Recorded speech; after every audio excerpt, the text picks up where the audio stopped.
আক্রমণ করলে তিনি সেরকম গ্রেফতার করবে নওশাদ পুলিশ বলবেন আন্দোলনটা করছে বিজেপির বিরুদ্ধে আন্দোলন, বামেরা করছে, আইএসএফ করছে, কংগ্রেস করছে, সবাই করছে বিজেপির বিরুদ্ধে। কিন্তু আন্দোলনটা বিজেপির বিরুদ্ধে করা হচ্ছে, মার খেচ্ছে, পিটছে, অত্যাচার করছে, জুলুম করছে কে? তৃণমূল বিজেপি।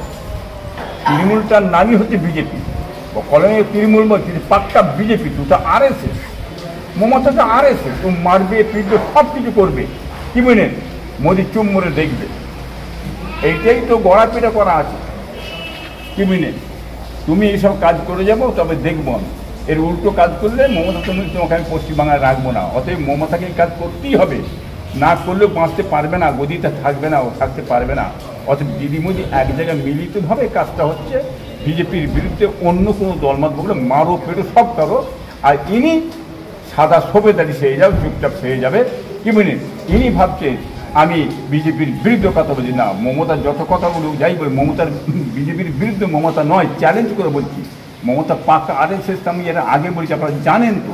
শুভেন্দুর যত অভিনয় করছে, যত যা ছোটো বড়ো কথাবার্তা বলছি মুসলমানদের নিয়ে, একমাত্র মমতায় বলাচ্ছি যাতে ভোটটা মমতার প্যাকেটে আসে। কি বুঝলে? এই কৌশল চলছে এর ভিতরে। দুটোই কিন্তু একই জায়গায়, যার নাম মোদি তার নাম দিদি। কি বুঝলি? দুটি এক।